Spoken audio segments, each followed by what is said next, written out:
December 25 യേശുക്രിസ്തുവിൻ്റെ ജനനം സ്മരിച്ചുകൊണ്ട് ലോകമെമ്പാടും ആഘോഷിക്കുന്ന ഒരു പ്രധാന മതസാംസ്കാരിക ഉത്സവമാണ്. ഈ ദിവസം ക്രൈസ്തവർ ദേവാലയങ്ങളിൽ പാതിരാ കുർബാനകൾ അർപ്പിക്കുകയും വീടുകൾ നക്ഷത്രങ്ങളും പുൽക്കൂടുകളും ലൈറ്റുകളും കൊണ്ട് അലങ്കരിക്കുകയും ക്രിസ്തുമസ് കരോൾ ഗാനങ്ങൾ പാടുകയും ചെയ്യുന്നു. ക്രിസ്തുമസ് സ്നേഹത്തിൻ്റെയും ത്യാഗത്തിൻ്റെയും സന്ദേശം നൽകുന്നു. ഇത് സമ്മാനങ്ങൾ കൈമാറാനും ബന്ധങ്ങൾ പുതുക്കാനും എല്ലാവരും ഒത്തുചേരുവാനുമുള്ള സന്തോഷത്തിൻ്റെ സമയമാണ്. സാമൂഹിക അതിർവരമ്പുകൾക്കപ്പുറം ഇത് ഐക്യത്തിൻ്റെയും സന്തോഷത്തിൻ്റെയും ആഘോഷമായി മാറുന്നു. സാഹോദര്യത്തിൻ്റെയും സ്നേഹത്തിൻ്റെയും സന്തോഷത്തിൻ്റെയും സമഭാവനയുടെയും സന്ദേശം ഉണർത്തുന്ന പുണ്യദിനം ക്രിസ്തുമസ് ദിനം. യേശുക്രിസ്തുവിൻ്റെ ജനനം അനുസ്മരിപ്പിക്കുന്ന ഒരു വിശുദ്ധ ദിനമാണ് ക്രിസ്മസ്. ഇത് ലോകമെമ്പാടുമുള്ള ക്രൈസ്തവ വിശ്വാസികളും അല്ലാത്തവരും ഡിസംബർ 25 ആഘോഷിക്കുന്നു. ഈ ദിവസം വീടുകളിലും ദേവാലയങ്ങളിലും നക്ഷത്രങ്ങളും പുൽക്കൂടുകളും ഒരുക്കി ഉണ്ണിയേശുവിനെ വരവേൽക്കുന്നു. കരോൾ ഗാനങ്ങളും പാതിരാ കുർബാനകളും ക്രിസ്മസ് ആഘോഷങ്ങളുടെ ഭാഗമാണ്. ഇത് സ്നേഹത്തിൻ്റെയും സമാധാനത്തിൻ്റെയും സന്ദേശമാണ് നൽകുന്നത്. സമ്മാനങ്ങൾ കൈമാറാനും കുടുംബാംഗങ്ങളോടൊപ്പം കൂടാനും ഇത് ഒരു നല്ല അവസരമാണ്. തിരക്കിനിടയിലും കാർമൽ ഹോസ്പിറ്റലിനെ ഇത്രയും മനോഹരമാക്കി ഗ്രൗണ്ട് ഫ്ലോറിലായാലും സെക്കൻഡ് ഫ്ലോറിലായാലും നല്ല ഭംഗിയായിട്ടാണ് സ്റ്റാഫുകൾ ക്രിസ്മസ് ട്രീയും പുൽക്കൂടും ലൈറ്റും ഒക്കെ അറേഞ്ച് ചെയ്തിട്ടുള്ളത്. വളരെ മനോഹരമായിരുന്നു. എല്ലാവരും സാർവത്രികമായിട്ടുള്ള എല്ലാ ജനങ്ങളും സമാധാനം നൽകുവാനാണ്. ക്രിസ്തു എവിടെ പ്രത്യക്ഷപ്പെട്ടിട്ടുണ്ടോ അവിടെയൊക്കെ ആദ്യം പറയുന്ന വാക്ക് നിങ്ങൾക്ക് സമാധാനം എന്നാണ്.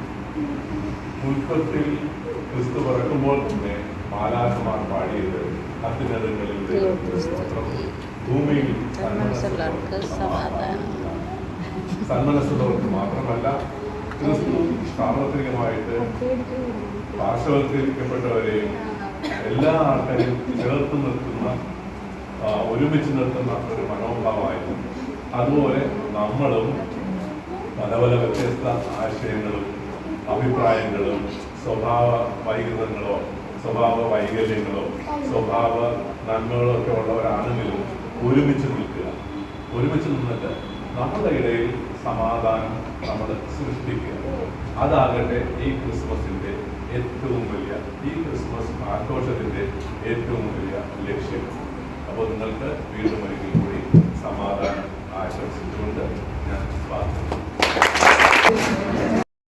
കേക്ക് കട്ടിംഗ് സെറിമണി നിർവഹിക്കുന്ന doctor Thyagarajan sir, doctor Geetha ma'am, doctor Andrea ma'am, doctor Manhas sir 4 പേരും കൂടെ ചേർന്നാണ് ക്രിസ്മസ് കേക്ക് കട്ട് ചെയ്യുന്നത്. ലോകമെമ്പാടുമുള്ള ക്രിസ്മസ് ആഘോഷങ്ങളുടെ അവിഭാജ്യ ഘടകമാണ് ക്രിസ്മസ് കേക്ക്. ചുരുക്കത്തിൽ ക്രിസ്മസ് കേക്ക് എന്നത് രുചികരമായ ഒരു വിഭവം മാത്രമല്ല, ക്രിസ്മസ് ആഘോഷങ്ങളുടെ ചരിത്രവും പാരമ്പര്യവും പറയുന്ന ഒരു കേക്ക് കൂടിയാണ്. പ്ലം കേക്കില്ലാതെ ക്രിസ്മസ് പൂർണ്ണമാകില്ല.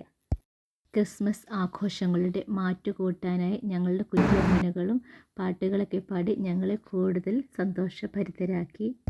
കൂടെ പാട്ടുപാടി സാറും അവരെ പ്രോത്സാഹിപ്പിച്ചു.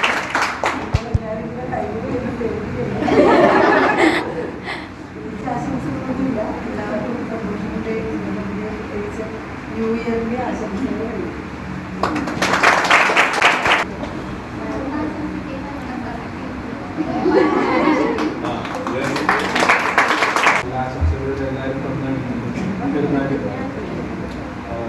ഏവർക്കും സന്തോഷത്തിൻ്റെയും സമാധാനത്തിൻ്റെയും ഹൃദയം നിറഞ്ഞ ക്രിസ്മസ് ആശംസകൾ. ഡോക്ടർ ത്യാഗരാജൻ സാറും ഡോക്ടർ മൻഹാസ് സാറും കൂടെ ചേർന്ന് ഞങ്ങളുടെ പ്രിയപ്പെട്ട അജിതൻ ചേട്ടന് കേക്ക് നൽകി. ഡോക്ടർ മൻഹാസ് സാർ വളരെ മനോഹരമായി പാട്ട് പാടിത്തന്നു. അത് ഞങ്ങളുടെ കൂടെയുള്ള മറ്റുള്ള സ്റ്റാഫൊക്കെ ഏറ്റുപാടി പരിപാടിയെ കൂടുതലായി കളറാക്കി തന്നു. അതൊരു വളരെ മഹത്തായ മെസ്സേജ് ഉൾപ്പെട്ട ഒരു പാട്ടായിരുന്നു. ഒരു പഴയ സോങ്ങാണ് പാടിയത്. കോപ്പിറൈറ്റ് വരുന്നതുകൊണ്ടാണ് ഞാൻ പാട്ട് പ്ലേ ചെയ്യാത്തത്. കൂടുതലൊന്നും പറയുന്നില്ല, എല്ലാവരും പറഞ്ഞു തന്നെ പറയാനില്ല. സന്തോഷമായിരിക്കുക, സമാധാനമായിരിക്കുക, എല്ലാവർക്കും ഇഷ്ടമായ കാര്യങ്ങൾ ചെയ്തുകൊണ്ടിരിക്കുക. തമ്മിൽ തമ്മിൽ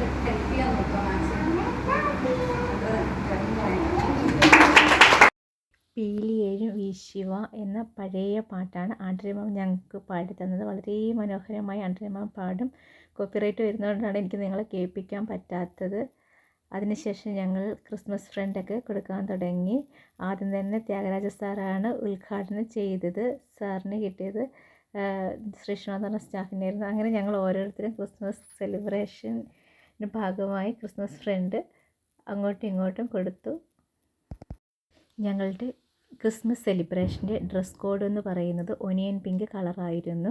ഈ തിരക്കിനിടയിലും ഞങ്ങൾക്ക് വേണ്ടി ആ കളറ് സെലക്ട് ചെയ്തു. അത് 2-3 കടയിലൊക്കെ പോയി അന്വേഷിച്ച് ഒരേപോലെ ഞങ്ങൾക്ക് ഡ്രസ്സൊക്കെ വാങ്ങിച്ചുകൊണ്ട് തന്ന സജി സിസ്റ്ററിൻ്റെ ഈ നിമിഷം പ്രത്യേക സിസ്റ്റർ നന്ദി ഞങ്ങൾ അറിയിക്കുകയാണ്. എൻ്റെ പേരിലും നമ്മളെ ഹോസ്പിറ്റലിലെ എല്ലാ സ്റ്റാഫിൻ്റെ പേരിലും.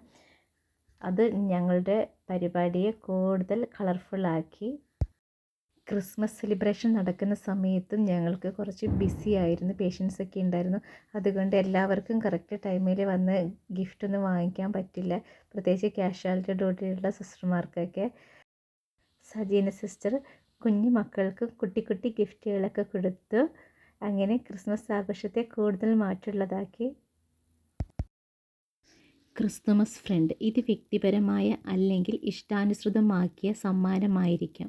അവർക്ക് നിങ്ങളെക്കുറിച്ചുള്ള കാര്യങ്ങൾ ഓർമ്മപ്പെടുത്തുന്നതോ അല്ലെങ്കിൽ അവർക്ക് നിങ്ങളെ എത്രത്തോളം മനസ്സിലാക്കുന്നതോ ആയ സമ്മാനം സ്വീകരിക്കുന്ന ആൾക്ക് ഇത് എനിക്ക് വേണ്ടി തന്നതാണെന്ന തോന്നൽ ഉണ്ടാകണം. ക്രിസ്മസ് ഫ്രണ്ട് നറുക്കെടുക്കുന്ന ദിവസം മുതലേ തന്നെ നമ്മളിങ്ങനെ ആലോചിച്ചുകൊണ്ടിരിക്കും. ചിലപ്പോൾ നമുക്ക് ഒരു പരിചയം എന്ന് വെച്ചാൽ നമ്മളത്ര ഇൻറ്റിമേറ്റ് ആയ ആളായിരിക്കണം എന്നില്ല. അവരുടെ ഇഷ്ടങ്ങളെപ്പറ്റി നമുക്ക് ധാരണ ഉണ്ടാവില്ല. എന്ത് കൊടുക്കണം എന്നുള്ള ഒരുപാട് സംശയങ്ങൾ ഉണ്ടാകും. പിന്നെ കുറേ പേര് സ്ത്രീകളാണോ എന്നാൽ പിന്നെ ഇത് കൊടുക്കാം, പുരുഷന്മാരാണോ എന്നാൽ അത് കൊടുക്കാം. അങ്ങനെ തമ്മിൽ എല്ലാവരും ചർച്ചയൊക്കെ ചെയ്യും. ചില ആൾക്കാർക്ക് മാത്രം അറിയാം ഇന്നയാളെയാണ് കിട്ടിയത്. ചിലപ്പോൾ നമ്മളുടെ കൂടെ ഇൻറ്റിമേറ്റ് ആയിട്ട് നടക്കുന്ന ആൾക്കാർക്കായിരിക്കും നമ്മളെ കിട്ടിയിട്ടുണ്ടാവുക. തിരിച്ചും അങ്ങനെയാവും. പക്ഷെ നമ്മൾ അവരെ മാക്സിമം സന്തോഷിപ്പിക്കാനായി അവരുടെ ഇഷ്ടങ്ങളൊക്കെ ചോദിച്ച് മനസ്സിലാക്കി ആരുടെയെങ്കിലും വഴിയൊക്കെ നമ്മളത് അറിയും എന്താണ് അവർക്ക് ഇഷ്ടം എന്നൊക്കെ, അല്ലെ അവർക്ക് എന്താണ് ആവശ്യം എന്നൊക്കെ മനസ്സിലാക്കി നല്ലൊരു ഗിഫ്റ്റ് ആയിരിക്കും എല്ലാവരും തിരഞ്ഞെടുക്കുന്നുണ്ടാവുക. ചില ആൾക്കാർക്ക് ഒട്ടും അറിയണ്ടാവില്ല എനിക്ക് ഇന്ന ആളെ കിട്ടി. പിന്നെ ഓരോരുത്തരും ഇങ്ങനെ നിൽക്കുമ്പോൾ നമ്മളെയാണോ വിളിക്കുന്നത്, ഇവർക്ക് നമ്മളെയാണോ കിട്ടിയെന്നൊക്കെയുള്ളൊരു ആൻസൈറ്റി ഒക്കെ നമുക്കും ഉണ്ടായിരിക്കും. എന്തായാലും ഇങ്ങനെ ഒരു സന്തോഷത്തോടെ ഈ സമ്മാനങ്ങൾ കൊടുക്കുന്നത് എപ്പോഴും നമ്മുടെ എല്ലാവരുടെയും ഓർമ്മയിലുണ്ടായിരിക്കും. അത് നമ്മൾ ഹോസ്പിറ്റലിൽ നല്ല ഇപ്പോൾ എവിടെയായാലും കുട്ടികളായാലും എല്ലാവർക്കും ക്രിസ്മസിനൊരു ക്രിസ്മസ് ഫ്രണ്ട് കൊടുക്കലുണ്ടാകും. ചിലപ്പോൾ നമുക്ക് ഇഷ്ടപ്പെട്ടവരെയൊക്കെ കിട്ടുമ്പം അല്ലെങ്കിൽ മനസ്സറിഞ്ഞ് അവർക്ക് നല്ലൊരു ഗിഫ്റ്റ് കൊടുക്കണം എന്നൊക്കെ തോന്നുമ്പോൾ ഈ ഒരു അവസരം നമുക്കത് വിനിയോഗിക്കാം. ഗിഫ്റ്റൊക്കെ കിട്ടിക്കഴിയുമ്പോൾ എല്ലാവർക്കും തുറന്ന് നോക്കാനൊക്കെ ഒരു എക്സൈറ്റ്മെൻ്റ് ഒക്കെ ഉണ്ടാകും. ഇത് കിട്ടിയതിനൊക്കെ ശേഷം നമുക്കിഷ്ടപ്പെട്ട സാധനങ്ങളൊക്കെ കിട്ടുമ്പോൾ വളരെയധികം സന്തോഷമായിരിക്കണം. അല്ലെങ്കിൽ ഞാൻ ആഗ്രഹിച്ചത് എനിക്ക് തന്നല്ലോ, അതുപോലെ തന്നെ ടെൻഷനും കാണും. അവർക്കത് ഇഷ്ടപ്പെട്ടിട്ടുണ്ടാകുമോ, അവരാഗ്രഹിച്ച പോലത്തെ ഗിഫ്റ്റാണോ എന്നൊക്കെ നമ്മൾ പരസ്പരം ആലോചിക്കാറുണ്ട്. എന്നിരുന്നാലും ഈ ഈ ഒരു സെലിബ്രേഷന് വളരെയധികം സന്തോഷത്തോടെ എല്ലാവരുടെ മുഖത്തും ഭയങ്കര എക്സൈറ്റായിട്ടൊക്കെ ഇരുന്നത് ഈ ഒരു സമയത്താണ്. എല്ലാവരും പരസ്പരം ഗിഫ്റ്റൊക്കെ കൈമാറി. കുറച്ച് പേരൊക്കെ ഡ്യൂട്ടിയിലെ തിരക്കിനിടയിലാണ് ഇടയ്ക്കൊക്കെ വന്നിട്ടൊക്കെയാണ് കൊടുത്തത്. ചിലപ്പോൾ അവർ നമ്മൾ പേര് അനൗൺസ് ചെയ്യുന്ന സമയത്ത് അവർ നമ്മളെ കൂടെ ഉണ്ടായിരിക്കില്ല. കാരണം ഹോസ്പിറ്റലിൽ നമ്മൾ സെലിബ്രേഷൻ അതുപോലെ തന്നെ ഇമ്പോർട്ടൻ്റ് ആണ് നമ്മളുടെ ഡ്യൂട്ടി എന്ന് പറയുന്നത്. അതുപോലെ റിസപ്ഷനിലുള്ള സ്റ്റാഫിനായാലും കാഷ്വാലിറ്റിയിലുള്ളവർക്കൊന്നും അധികം അങ്ങനെ മാറാൻ പറ്റില്ല. ഭാഗ്യത്തിന് എനിക്കന്ന് ഡേ ഡ്യൂട്ടി ആയിരുന്നു. പിന്നെ ഞങ്ങളുടെ ക്രിസ്മസ് സെലിബ്രേഷനൊക്കെ ഒരു 4-5 മണി ആ ടൈമിലാണ് ഞങ്ങൾ സ്റ്റാർട്ട് ചെയ്തത്. അതുകൊണ്ട് തന്നെ അതങ്ങനെ ചെയ്തതിൻ്റെ ഉദ്ദേശം നൈറ്റുകാർക്കും ഡേക്കാർക്കും പങ്കെടുക്കാൻ വേണ്ടിയിട്ടാണ്. അങ്ങനെ ഓൾമോസ്റ്റും ഞങ്ങൾ ഗിഫ്റ്റൊക്കെ കൈമാറി കഴിഞ്ഞിരിക്കുന്നു. നമ്മുടെ ഫാർമസിസ്റ്റ് സുമി ക്യൂട്ട് എക്സ്പ്രഷനൊക്കെ വിതറിയിട്ടുണ്ട്. നമുക്കിഷ്ടമുള്ള ആൾക്കാരെയൊക്കെ ഗിഫ്റ്റ് കൊടുക്കുമ്പോൾ ഭയങ്കര സന്തോഷമാണ്. അത് തിരിച്ചും അങ്ങനെ തന്നെയാണ്. എല്ലാവരുടെയും പേര് നന്ദി പറയും.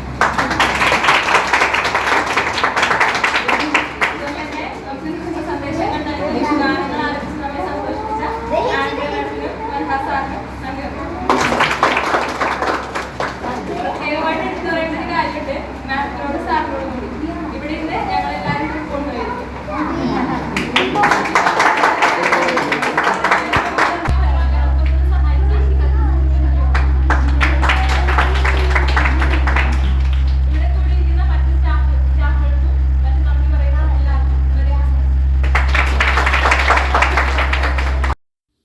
അങ്ങനെ എല്ലാവരും ഗിഫ്റ്റൊക്കെ കൊടുത്തു കഴിഞ്ഞു. കാരണം കുറച്ച് പേർക്ക് നേരത്തെ വരാൻ പറ്റിയില്ല, ഡ്യൂട്ടി ആയതുകൊണ്ടാണ്. എല്ലാവരും പരസ്പരം സന്തോഷത്തോടെ സ്നേഹത്തോടെയും ഗിഫ്റ്റൊക്കെ കൈമാറി. കുട്ടികളൊക്കെ കിട്ടിയ ഗിഫ്റ്റൊക്കെ തുറന്നൊക്കെ നോക്കി അവരതൊക്കെ ആയിട്ട് കളിക്കാനൊക്കെ തുടങ്ങി. കുഞ്ഞുങ്ങളുടെ സന്തോഷം കാണുമ്പോൾ നമ്മളും അത് കണ്ടിങ്ങനെ എന്താ പറയുക, ആകാംക്ഷയോടെയൊക്കെ നോക്കിയിരിക്കും അവരുടെ എക്സ്പ്രഷൻസൊക്കെ കാണുമ്പോൾ. നമ്മുടെ സെലിബ്രേഷൻ ഏതാണ്ട് അവസാന സമയത്തോടടുത്തിരിക്കുകയാണ്. ഇനി ഞങ്ങളുടെ നെക്സ്റ്റ് പ്ലാൻ എന്ന് പറഞ്ഞാൽ നേരത്തെ കട്ട് ചെയ്ത കേക്ക് എല്ലാവരും കൂടെ കഴിക്കുക, പിന്നെ വൈൻ കുടിക്കുക. അതിനുശേഷം ഞങ്ങൾക്ക് ഫുഡ് എന്ന് പറയുന്നത് ചിക്കൻ ബിരിയാണിയാണ്. അത് ഞങ്ങൾക്ക് ഇത്രയും ഈ തിരക്കിനിടയിലും ഇങ്ങനെ ഒരു അവസരം ഉണ്ടാക്കി തന്ന ഞങ്ങളുടെ കാർമൽ ഹോസ്പിറ്റലിൻ്റെ ഡയറക്ടറായ ഡോക്ടർ ത്യാഗരാജ സാറിനും ഡോക്ടർ ഗീതാ മാമിനും ഡോക്ടർ ആൻഡ്രിയ മാമിനും പ്രത്യേകം നന്ദി അറിയിച്ചു കൊള്ളുകയാണ്. 2025 അങ്ങനെ വിട പറയാൻ വെമ്പി നിൽക്കുമ്പോൾ ഈ കൊല്ലം പൂർണ്ണമായും സന്തോഷഭരിതമാക്കി തന്ന ഞങ്ങളുടെ മാനേജ്മെൻറ്റിന് പ്രത്യേക നന്ദിയും സ്നേഹവും. കാരണം ഞങ്ങൾക്ക് ഈ കൊല്ലം തന്നെ നല്ലൊരു ടൂർ അറേഞ്ച് ചെയ്തിരുന്നു. അതുപോലെ നല്ല സെലിബ്രേഷൻസ്, ഓണം സെലിബ്രേഷൻ ആയാലും ക്രിസ്മസ് സെലിബ്രേഷൻ ആയിരുന്നെങ്കിൽ ഞങ്ങൾ കളറായിട്ട് ഞങ്ങളുടെ ആഘോഷിച്ചിട്ടുണ്ടായിരുന്നു. അതിന് ഒരു സാഹചര്യം ഒരുക്കി തന്നത് ഡോക്ടറിനെ പോലെ തന്നെ ഞങ്ങളെ ഹെൽപ്പ് ചെയ്തത് ഞങ്ങളുടെ സജീന സിസ്റ്ററാണ്.